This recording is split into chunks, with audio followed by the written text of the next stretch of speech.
34 illnesses, 7 levels. We'll start with the more eerie and well-known, but as we descend, the illness will grow increasingly disturbing and unsettling. This is the ultimate mental illness iceberg. Let's start at the tip of the iceberg. Level 1. ADHD, Attention Deficit Hyperactivity Disorder. Imagine you're trying to host a meeting at work and someone keeps switching the slides before you finish reading. That's basically how ADHD works in a nutshell. It's like having a mental browser with 1,000 tabs open in your head, and the worst part is that you can't even focus on one. Now, unlike what most people think, ADHD is not just a case of being easily distracted or overly energetic. It's actually a neurodevelopmental disorder that packs a punch in two main areas, which are inattention and hyperactivity impulsivity. Now, with inattention, it feels like your brain has a mind of its own, and you will constantly be in a state of forgetfulness. We're talking about completely zoning out during conversations, losing items like there's a hole in your pocket, and completely avoiding tasks that require prolonged mental effort. The ability to not focus on tasks for long, mixed with avid impulsivity and wildness, can be the perfect recipe for disaster. At its worst, ADHD can significantly hinder academic, occupational, and social performance. ODD, Oppositional Defiant Disorder.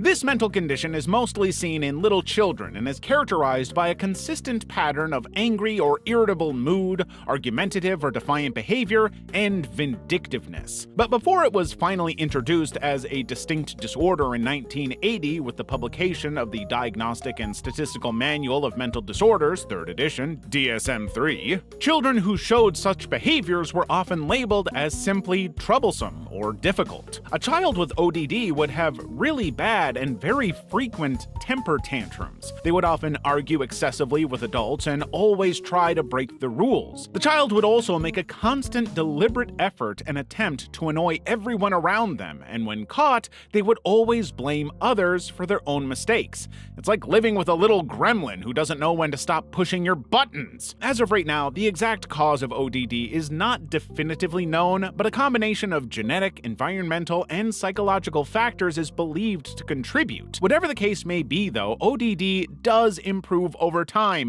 and approximately resolves within 3 years at least. But the twist here is that this just happens about 67% of the time. The remaining 30%-ish often grow up and develop more lasting personality disorders. PTSD, Post-Traumatic Stress Disorder. Long before PTSD had a name, people were already exhibiting the symptoms of this because the general point of this disorder is trauma. I mean, during the Civil War, soldiers suffered from soldier's heart or irritable heart, which was characterized by rapid pulse and anxiety. In World War I, the term shell shock emerged to describe soldiers exhibiting tremors, nightmares, and impaired sight and hearing after combat exposure. And by World War II, this condition was referred to as combat fatigue or war neurosis. But it wasn't until the publication of the Diagnostic and Statistical Manual of Mental Disorders in 1980 that PTSD was formally recognized as a mental health disorder. But this time around, it wasn't just diagnosed for soldiers alone. People who had also witnessed or experienced any sort of traumatic event that really altered the course of their life or health were equally diagnosed with PTSD. We're talking about traumatic events like natural disasters, a serious accident, a terrorist attack, war or combat, rape, or other violent personal assault. However, not everyone who actually goes through a traumatic event develops PTSD, and factors like how intense and long the trauma was, how close you were to the event, and even personal history all play a role in determining if you develop PTSD or not. Thankfully, trauma-based focused cognitive behavioral therapy, CBT, has been shown to be effective when treating this condition. Misophonia. The literal meaning of this word in Greek is hatred of sound, and that's kinda sorta what misophonia is about. The term misophonia was coined in 2001 by neuroscientists Powell and Margaret Jastreboff, and is characterized by an intense emotional reaction like anger, disgust, or anxiety to specific sounds. Mostly the types that humans produce are chewing, lip smacking, yawning, and sniffing. It should not be confused with hyperactivity. hyperacusis, a sensitivity to certain frequencies or volume ranges, or phonophobia, which is the fear of sounds. If you are diagnosed with misophonia, you'll also notice that aside from disgust and anger, you'll also have physical symptoms like increased heart rate and muscle tension whenever you hear the sounds that trigger you. This condition is often misunderstood as a simple dislike for certain sounds, but it can lead to substantial social and occupational disruptions. But there's a twist with this illness. The reaction is not necessarily related to the loudness of the sound, but rather its specific pattern or meaning to the individual.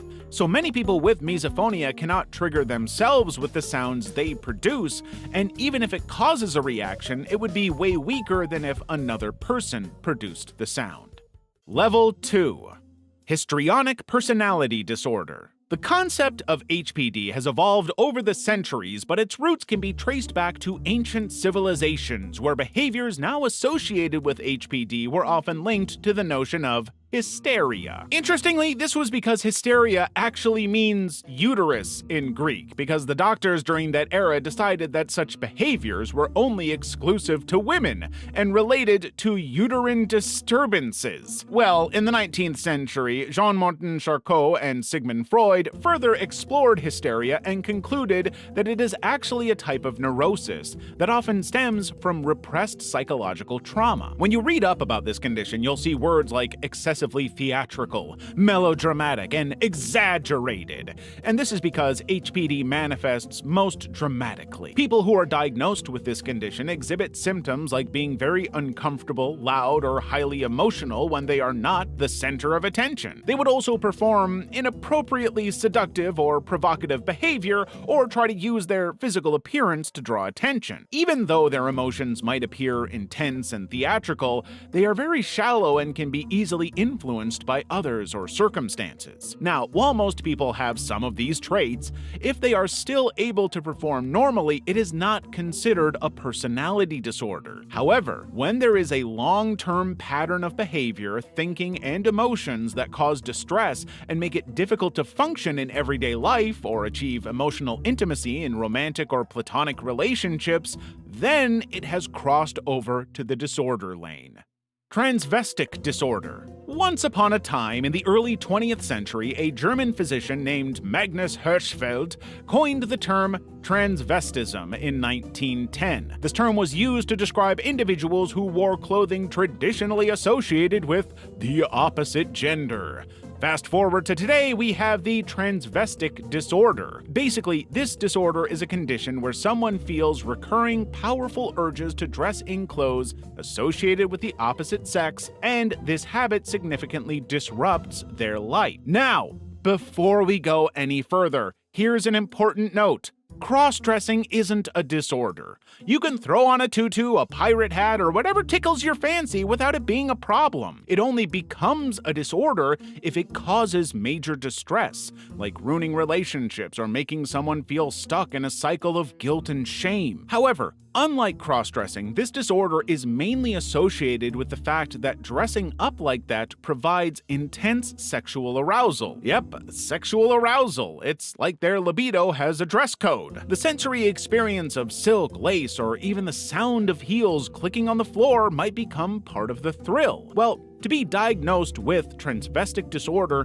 one must experience these urges for at least 6 months, and they must cause significant distress or impair daily functioning. Alzheimer's disease. The story of Alzheimer's disease began in 1901 when a woman named Augusta Dieter, who exhibited unusual behavioral symptoms and memory loss. The doctor, Alois Alzheimer, who was a German psychiatrist, took a lot of interest in her case, and after Augusta's death 5 years later, the good doctor examined her brain and identified abnormal clumps and tangled bundles of fibers.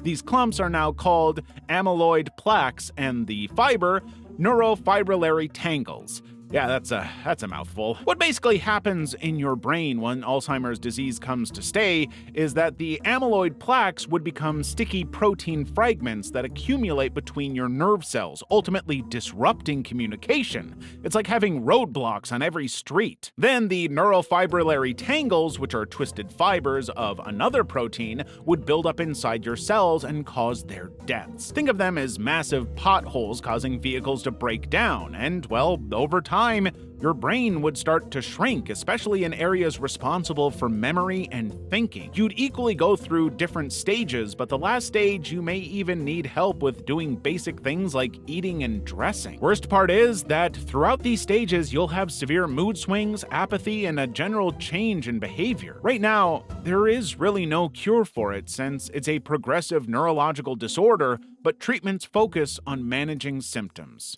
Agoraphobia.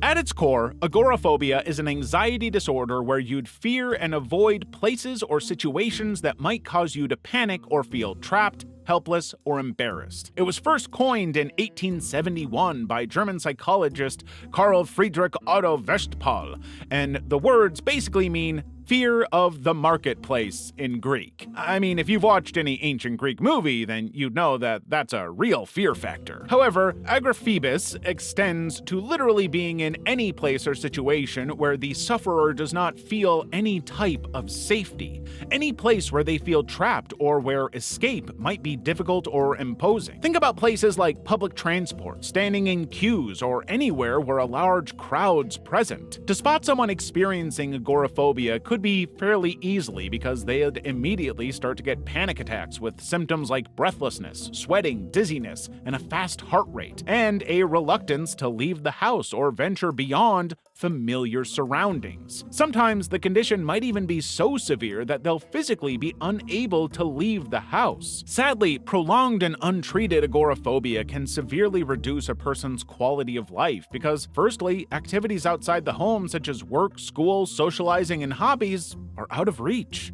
Coro syndrome. Just imagine how you'd feel waking up one morning completely scared out of your mind because you think your genitals are shrinking and retreating into your body. Yup, shrinking. Now, even though we know that this is not even medically or physically possible, it is a serious syndrome in Southeast Asia. The term Coro is derived from a Malay word meaning the head of a turtle, alluding to the way a turtle retracts its head into its shell. For men, there's a fear of the penis shrinking into the abdomen, and for women, there's a fear of the vulva and breasts shrinking into the abdomen and chest, all followed by impending death. The men, in an effort to stop the shrinkage, may try to secure the penis with a string or other device, while women may stick pins into their breasts. Now, Coro has been recognized for centuries, with its first documented case in ancient China. Over time, it has appeared in various cultures, predominantly in East and Southeast Asia, including countries like China, Malaysia, India, Singapore, and Thailand. So it is actually a culture-specific syndrome. However, you should know that recent studies have shown that most of the Coro cases may be in association with some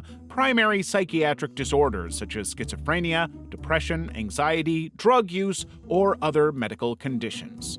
Trichotillomania.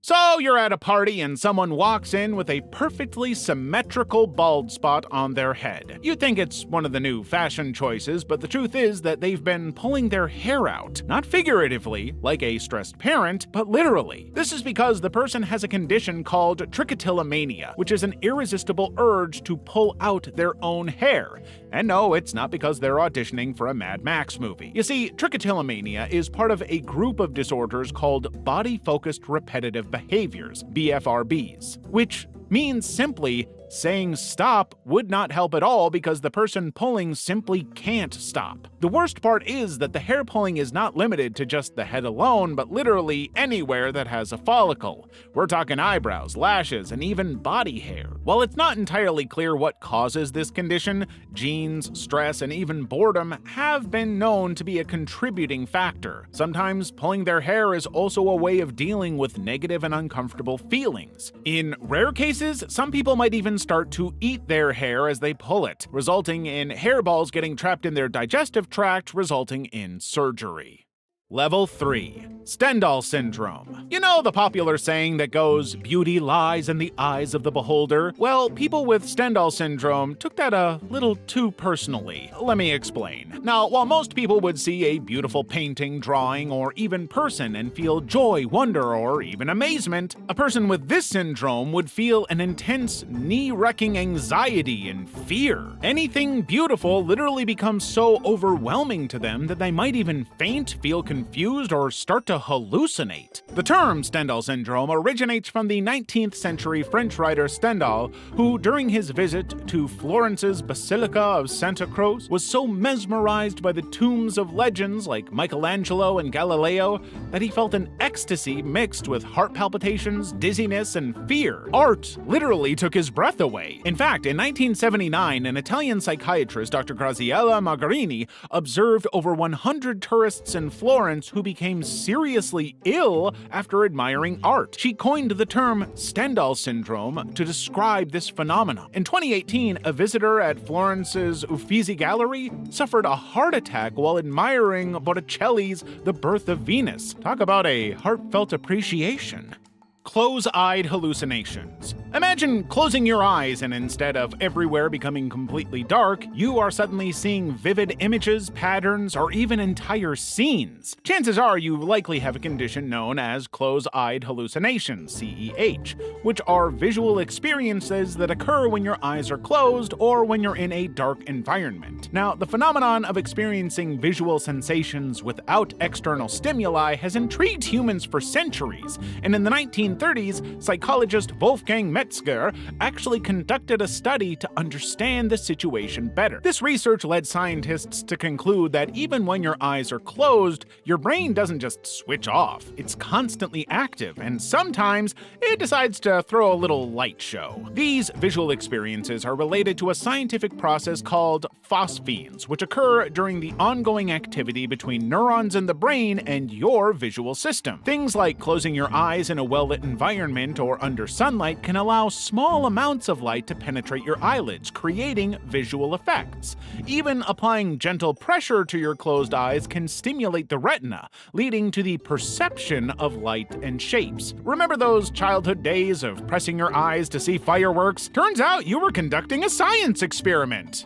Madonna complex. A long time ago in the realm of psychology, a certain Sigmund Freud, think of him as the Sherlock Holmes of the mind, stumbled upon a curious phenomenon among men. He noticed that some gentlemen had a peculiar habit of categorizing women into two distinct groups, the virtuous Madonnas and the, well, less virtuous Thus, the term the Madonna complex. Basically, what Sigmund was trying to explain was that some man or a man might adore and respect a woman he sees as pure, aka the Madonna, but would find himself unable to feel any passionate or sexual urges toward her. And on the flip side, he would be sexually drawn to women he views as but wouldn't be able to muster any real affection for them. In Sigmund's exact words, where such men love, they have no desire, and where they desire, they cannot love. Apparently, this debased idea of love comes from deep-seated anxieties and childhood experiences. For instance, imagine a boy who adores his mom, his original Madonna, but feels that expressing feelings towards her is a big no-no. As he grows up, this internal conflict leads him to split women into two camps to keep things psychologically tidy. The funny part is that this complex is still alive and kicking. Men grappling with this mindset often struggle to maintain healthy, intimate relationships, and they might find it challenging to see their partners as both loving companions and passionate lovers, leading to a roller coaster of relationship woes. Erotomania. We all have celebrity crushes. I mean, life would be pretty boring if you can't even fantasize about ending up as Chris Hemsworth's or Rihanna's one and only true love. But, you know, deep down, that is just a crush and something to joke about, right? Well, try telling that to someone with erotomania, which is a psychological disorder where an individual harbors the delusional belief that another person, often someone of higher social status or a complete stranger, is madly in love with them. If you have this condition, you would be completely and utterly convinced that this made-up admirer is professing love through subtle cues or secret messages. A casual wave becomes a marriage proposal, and a simple hello is tantamount to a sonnet. They might also believe that the object of their affection is communicating and sending them secret love messages through their Instagram posts. Talk about reading between the lines. It's like living in a romantic comedy, but without the comedy, and, well, without the romance. At its worst state, the delusion and obsession can become all-consuming, leaving little to no room for anything else in their lives. They might start to stalk, harass, or even break into the homes and workplaces of their beloved. The worst part is that even when the object of their affection finally takes notice and tries to block or report them, they'd literally interpret it as a sign of their burning passion. It's the psychological equivalent of a romantic Titanic, except in this case, there's no lifeboat. Oniroid syndrome. The word oniroid itself means dreamlike, which is a very fitting description if you consider what the people who have this condition go through. Basically, oniroid syndrome, OS, is a fascinating and rare psychiatric condition that blurs the lines between dreams and reality. You'll literally feel like you're living in a vivid dreamlike state while being wide awake. What this means is that you would have severe hallucinations, delusions, and dreams that would feel like it's merged into your reality. It's as if your mind is hosting a non-stop immersive theater production and they're the star of the show. These experiences can be so vivid that distinguishing between what's real and what's imagined becomes a very difficult task. You'll also be constantly disoriented, losing track of time, place, or even self. If you've ever walked into a room and forgotten why, just multiply that feeling by 20. Now, the exact timeline of when oniroid syndrome was first identified is a bit hazy, much like the condition itself. However, OS can be triggered by various factors, including schizophrenia, particularly the catatonic subtype, infections such as encephalitis, use of hallucinogenic substances like LSD, hashish, or ketamine, and severe brain injuries. Despite the scary situation that the OS presents, getting treated to full recovery is very possible. However, treatment typically focuses on addressing the underlying cause. Boanthropy. Imagine waking up one morning and instead of craving coffee and pancakes, you feel an irresistible urge to graze on the nearest lawn. So you head outside, drop to your knees, and start munching grass like you've just won Cow Idol. Doesn't sound very realistic, right? Well, maybe not to you, but for a person with boanthropy, it is the most normal thing to do first thing in the morning. This is simply because boanthropy is a rare psychological condition where a person genuinely believes they're a cow or an ox. Yep, this isn't just a mood swing. It's real, it's bizarre, and it's one of those cases where truth is stranger than fiction. Not only would they eat grass, they would crawl on all fours and sometimes even moo like cows. It's not just roleplay or method acting gone too far. They truly believe they're a bovine. Apparently, boanthropy has roots dating back to ancient times, so it's not just a modern quirk. Even the Bible mentions it. King Nebuchadnezzar II of Babylon, around 6th century BCE, is said to have suffered from a boanthropy-like condition. According to the Book of Daniel, this mighty king started acting like a cow after a divine punishment and ended up living in the fields, crawling on all fours and eating grass like cattle for 7 years. It's probably history's first documented case of boss to Bessie. For now, no one really knows why this happens, but in some cases, the condition often appears as a symptom of a broader psychological disorder, such as schizophrenia or psychosis. In these cases, the mind becomes so detached from reality that it convinces itself it's something entirely different, like a cow. Level 4. Alice in Wonderland Syndrome, AIWS. AIWS isn't about chasing white rabbits or battling card soldiers, but it's a neurological condition where your perception of size, space, and time takes a wild detour. Things may look much smaller or much larger. Time may feel like it's moving in slow motion, and your body might feel like it belongs to a funhouse mirror because parts of it might appear larger or smaller than they are. This condition mainly affects your senses and makes you question reality. It's like your brain is trying out experimental cinema, but you didn't buy a ticket. The thing about AIWS is that it can affect anyone at any time because it is simply neurological. However, it is most commonly reported in children and often comes and goes, so kids might outgrow it. Adults can experience it too, though theirs is usually triggered by underlying health issues. Since it's a neurological thing, conditions like migraines, epilepsy, and viral infections are usually the main culprit. A fun fact about this condition is that the guy Lewis Carroll, who was the author of Alice's Adventures in Wonderland, actually experienced migraines and visual distortions of himself, and it likely inspired Alice's adventures. It's like his brain had a subscription to AIWS and he turned it into literary gold.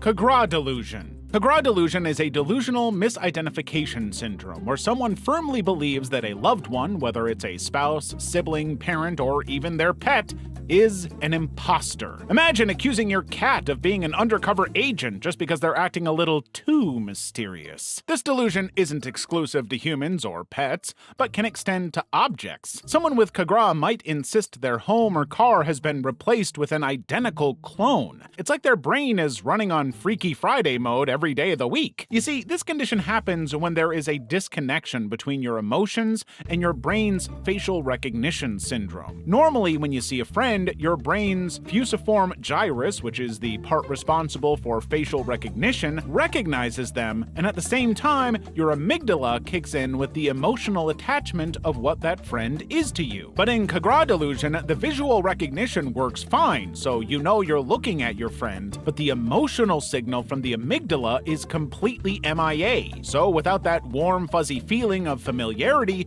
your brain fills in the blank with a wild conspiracy theory and basically concludes your friend is an imposter. Doctors usually diagnose Cagra through interviews, observation, and sometimes brain scans, and since there's unfortunately no blood test for doppelganger paranoia, they'll also have to rule out other conditions like dementia or psychosis to zero in on what's causing the delusion. Derealization. This condition basically makes your life feel like a low-budget movie, and it happens when your brain hits power-saving mode and reality gets downgraded to 144p. With derealization, you can still interact with the world, but it feels detached, like you're watching your life on a screen instead of living it. Everything around you would feel different, and you'd feel completely removed from your body and surroundings. Sounds might seem muffled, and even colors might appear less vivid. People have described this condition as feeling like they are living in a snow globe, while another said it's like watching a poorly edited YouTube vlog of their life. Either way, it's confusing, unsettling, and about as fun as stepping on Lego bricks barefoot. Now, most people experience derealization during high-stress situations. For instance, during a panic attack, your brain might temporarily distance you from the overwhelming situation. It's like a mental nope button. This condition is also seen in people going through any kind of past trauma. Derealization episodes are often used as a coping mechanism. It's your brain's way of protecting you from fully feeling the pain, so it's kind of an emotional bubble wrap. The good news is that derealization isn't permanent. Unless you're stuck in the Matrix, treatments like grounding techniques or the good old splashing your face with cold water can snap you back to reality.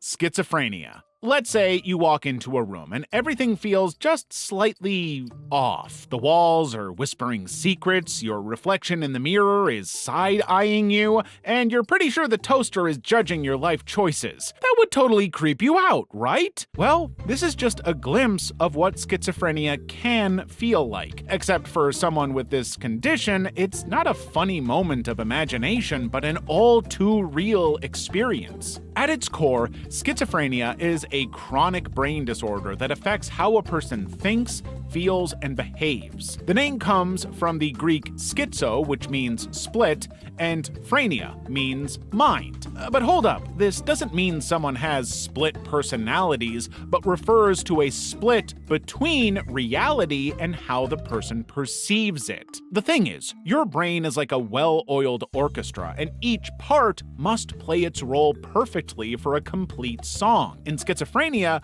the conductor kind of forgets their job, and suddenly the violins are playing techno, the flutes are doing a jazz solo, and the drummer just sets their sticks on fire. That's exactly how schizophrenia messes with a person's thoughts, emotions, and perceptions. First of all, you start hallucinating, then the delusions and disorganized thinking would follow suit. Then, as the condition progresses, you'll become void of any emotions, struggle with motivation for even the most basic things, and completely withdraw entirely. Dissociative fugue. Imagine you wake up one day in a completely unfamiliar city. You don't remember how you got there, what your name is, or why you're wearing a Hawaiian shirt and sunglasses indoors. For all you know, you could be a secret agent, a millionaire, or someone who really loves tropical vibes. Well, you're probably going through a condition known as dissociative fugue. Basically, with this condition, you'll temporarily lose your sense of identity and may travel away from your usual surroundings, often with no memory of how you got there. You might even assume a completely new identity for a while. You know when you forget someone's name in the middle of a conversation and panic? Well, multiply that by your entire life. First, you'll lose your memory and every single detail about your life. Then you'll suddenly travel, adopt an entirely new persona, and can even remain in this fugue state for months, and sometimes years. It's a full-on identity adventure. Sadly, when the fugue ends, it's not like snapping back into normal life with the press of a button. And when it does end, the person usually snaps back to their original identity feeling confused, distressed, and completely forgetting everything that happened during the fugue. It's like waking up from a nap, but instead of being well rested, you're just lost. However, the brain doesn't just go into fugue mode for fun, as it's usually a coping mechanism triggered by extreme stress or trauma. Folie en famille. Folie en famille is a rare psychological condition where a delusion is shared among close family members or people living together. It's like a mental group project, but instead of building a science fair volcano, you're all building the same conspiracy theory in your heads. The term is from French and translates to madness of the family. Basically, what happens in this delusion is that there is always a primary delusional host, aka the trend setter, who starts to spread the rumor. Then soon, others in the family, who are called the subscribers, would start to believe because of how much time they spend with the trendsetter. However, for this delusion to work, there has to be a strong emotional connection between the people sharing the delusion. Thankfully, this condition can be cured as soon as the primary person is separated from the family. Once they're apart, the shared delusion tends to fade like a bad fashion trend. CTE, chronic traumatic encephalopathy. Let's paint a picture. Imagine your brain as the manager of a busy cafe. It's responsible for juggling orders, keeping customers happy, and making sure the entire operation runs smoothly. Now, picture someone slamming the cafe door very hard every few minutes. At first, the manager brushes it off, but as the slams continue, things would literally start falling apart. The coffee machine would leak, orders would get mixed up, and the manager's patience would gradually wear thin. That's exactly what chronic traumatic encephalopathy, CTE, does to your brain. It is basically when a series of strong, repeated hits to your head gradually disrupts its ability to function. Technically, when the brain experiences repeated trauma, it begins to produce a harmful protein called tau. And as this tau tangles, it starts to prevent brain cells from communicating properly, leading to a cascade of problems. This condition is mostly seen among people who play contact sports like football, soccer, boxing, and hockey. Soldiers exposed to blasts or repeated head trauma also face significant risks. Unfortunately, CTE can only be definitively diagnosed after death by examining brain tissue, but there are always warning signs that may indicate its presence, like difficulty focusing or remembering details, unpredictable emotional outbursts, and risky behavior or poor decision-making. Level 5. Alien Hand Syndrome. Alien Hand Syndrome sounds like the name of a sci-fi thriller, but it's actually a rare neurological condition where one hand acts entirely on its own, like it's got a rebellious personality. The affected hand can perform actions like grabbing, throwing, or even unbuttoning your shirt, all without your consent. People with AHS often feel like their hand doesn't belong to them. It's as if it's been possessed by a mischievous spirit, or worse, has developed a mind of its own. The affected hand would also feel so detached that they might even start referring to it as the hand instead of my hand. However, even though this condition sounds like something a Harry Potter spell might cause, it is actually caused when there's been damage to certain areas of the brain, especially the corpus callosum, which is the bridge connecting the two hemispheres of your brain. If this bridge gets disrupted, the two halves of your brain can't communicate properly. Conditions like Alzheimer's or Creutzfeldt-Jakob disease can also lead to AHS. Basically, anything that messes with your brain's motor control area could potentially give rise to alien-like behavior. Currently, there are no cures that can turn your rebellious hand into a model citizen, but you can use distraction techniques and behavioral therapy that can help manage the chaos. Groovy. Munchausen syndrome. So, you walk into the ER with a concerned look clutching your stomach. You tell the doctor you've been vomiting non-stop and feel weak as a kitten. The tests come back clear, but you insist something's wrong, and eventually you get treated for an illness you don't have. Now, here's the twist. You knew all along there was nothing wrong with you, but you just couldn't resist the drama. Sounds insane, right? Well, you probably have a condition called Munchausen syndrome. This basically means you have a mental disorder where you repeatedly pretend to be sick just to get medical attention. What makes this condition even more mind-boggling is the sheer creativity some individuals employ.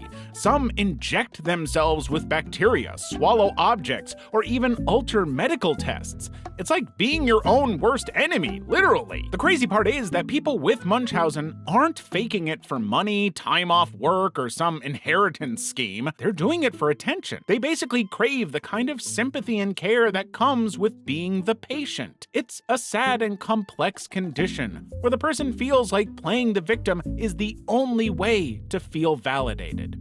Kluver-Bucy syndrome. KBS is a condition that happens when your brain's amygdala and temporal lobes, which are the parts responsible for emotions, memory, and behavior, decide to take a very extended vacation. You see, the temporal lobes and amygdala work as your brain's emotional regulation squad. They handle everything from recognizing danger to understanding social cues. When these areas are damaged, your brain loses some of its key decision makers.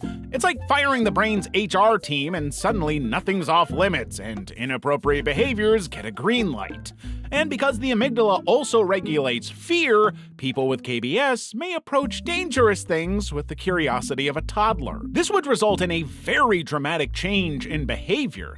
Basically, you'll start acting seriously out of character. Now, this syndrome was first described in 1973 by two scientists, Heinrich Kluver and Paul Bucy, after they removed parts of monkeys' temporal lobes during experiments. Well, it's safe to say the monkeys absolutely went bananas. First, they were hyperoral, which means they literally started putting everything in their mouths: food, rocks, lab equipment. It's like they suddenly thought their mouths were a universal remote for understanding the world. They also started displaying inappropriate sexual behavior to literally anything that stood still long enough. The monkeys equally experienced a loss of fear and visual agnosia. Now, while the monkey business was strictly inflicted by humans during an experiment, humans can get this condition when they experience anything that causes brain trauma. Infections like herpes simplex encephalitis can mess with your brain tissue, and even neurological disorders might play a role.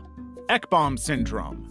Just think about how crazy it is to live every single waking hour completely convinced that there are bedbugs, ants, roaches, and all sorts of creepy crawlies burrowing under your skin or inside your body. This is basically what people with Ekbom syndrome, aka delusional parasitosis, feel like. Think of it as your brain playing Fear Factor on a loop, except there's no real infestation, just a very persistent, very itchy delusion. The condition is named after Swedish neurologist Carl Axel Ekbom, who described the syndrome in 1938. People with Ekbom syndrome would experience persistent itching, biting, or crawling sensations. They often describe it as if ants, mites, or worms are squirming under their skin. It's like their body's throwing an insect rave no one else can see.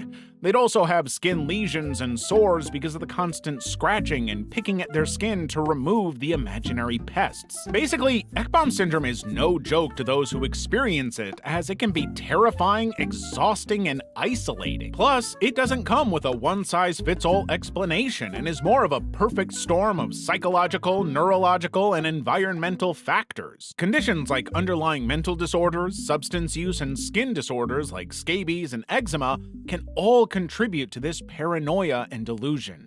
Level 6. Fatal familial insomnia. Now, once in a while, you've probably experienced insomnia. Maybe you drank too much Red Bull or too much caffeine and suddenly you can't sleep. Well, FFI isn't your typical regular insomnia, but a super rare genetic disease where your body just forgets how to sleep forever. Eventually, this condition causes a domino effect in your body, leading to severe mental and psychological breakdown and, tragically, death. Now, here's the kicker.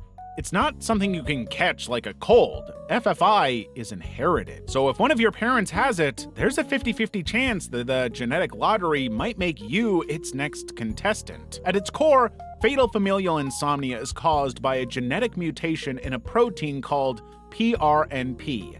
That's short for prion protein, but let's call it what it is, a troublemaker. Prions are like the rebellious teenagers of the protein world. They don't fold properly, wreak havoc wherever they go, and ruin everyone's night, and, well, in this case, life. In FFI, these mutant prions build up in the thalamus, the part of your brain that acts like an air traffic controller for sleep. With the thalamus in chaos, your body loses the ability to regulate sleep, and soon, other systems in your body start to shut down too. The condition wouldn't even hit you all at once, but unfolds in 4 cruel stages like some nightmare you can't wake up from. The first stage, called the Soapellis setup, would last for about 4 months, and during this time you'll start experiencing insomnia that doesn't respond to melatonin, chamomile tea, or your grandma's warm milk advice. The next stage is the hallucination, which lasts around 5 months, and then stage 3 is total insomnia.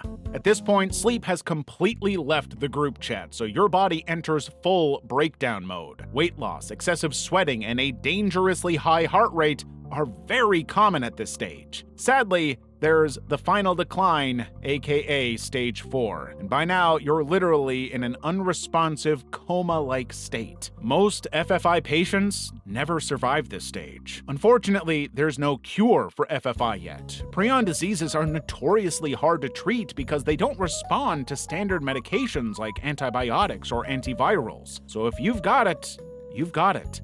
It's only a matter of time. Postpartum psychosis. First off, let's get one thing straight. Postpartum psychosis is not the same as the baby blues or even postpartum depression.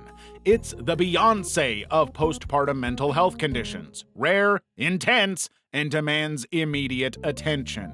It's a severe condition that affects 1 to 2 women out of every 1,000 births, making it rarer than finding a toddler who willingly eats broccoli. The symptoms would typically include delusions like thinking your baby is the next messiah, hallucinations, intense mood swings, and confusion accompanied by manic and depressive episodes. Basically, this condition happens when your brain experiences a software glitch after a massive update like childbirth. Some women experience a hormonal crash after childbirth that can trigger psychosis. Sometimes lack of sleep, genetics, and thyroid problems can literally make your mental state go haywire. Be very aware that postpartum psychosis is a medical emergency, not a snap out of it situation, and the good news is that treatment works. Clinical lycanthropy. Clinical lycanthropy is a rare psychiatric condition where someone firmly believes they're transforming into an animal, usually a wolf. That's right, people with this condition genuinely feel their inner beast is breaking free, minus the Hollywood CGI effects. And it's not limited to wolves, as some people might think. They're turning into cats, birds, or even tigers. This condition is so rare, but it falls under the umbrella of delusional misidentification syndromes, where individuals lose track of their identity and believe they've become something or someone else. For someone with clinical lycanthropy, the experience can be vivid and overwhelming. We're talking about physical sensations of hair, claws, and fangs. They are not changing, but their brain has totally convinced them that they are. Some people may start growling, snarling, or crawling on all fours. Clinical lycanthropy isn't new, but it's a condition that has been around since medieval times when werewolf myths were the rage. Back then, people with this condition were sometimes accused of witchcraft. Level 7. Ondine's Curse, Congenital Central Hypoventilation Syndrome. The name Ondine's Curse comes from a mythological story, as Ondine was a water nymph who fell in love with a mortal man. When he betrayed her, she cursed him so that if he ever fell asleep, he would stop breathing. The moral of the story? Don't cheat on a magical being who controls your oxygen supply. Now, in the medical world, the curse applies to a rare condition where the body forgets how to breathe automatically, especially during sleep. You see, in normal situations, your body handles breathing like a champ and doesn't need you to even think about it. It's just automatic, inhale, exhale, repeat. But for someone with CCHS, this automatic system decides to clock out when it's bedtime, and without a conscious effort, breathing slows down dangerously or even stops. Worst part? It's not just about sleep. Other automatic processes like heart rate, blood pressure, and digestion can also be affected. It's like your body is running on manual mode when it should be automatic. Sadly, in most cases, Ondine's Curse is congenital, meaning they're present at birth. Some rare cases appear later in life, often triggered by trauma, surgery, or tumors affecting the brainstem. Xenomelia. So let's say you're sitting on the couch, minding your business, and suddenly your left leg starts to feel foreign. Not numb, not asleep, just not yours. It's attached, it moves when you tell it to, but deep down it feels like it belongs to someone else. It's like your body is playing an elaborate prank on you, but you're not laughing. This is simply what xenomelia, also known as Body Integrity Identity Disorder, BIID, is about. It's basically a rare psychological and neurological condition where someone feels a deep sense of disconnect from one of their limbs or body parts. Some people describe it as feeling like the limb is an intruder, something alien attached to their otherwise right body. Now, this isn't your run-of-the-mill quirk or a passing thought. Xenomelia is intense and often life-altering. People with the condition may feel like they'll never truly be whole unless they amputate the unwanted limb. Yes, you heard that right. They feel more complete with less of their body. It's like minimalism for the human form. Well, this bizarre condition starts when your brain map of the body, called the somatosensory cortex, may not match the actual body. Think of it as trying to navigate with a GPS that insists you're driving in the ocean. The brain doesn't recognize a limb as part of its map. It can feel alien.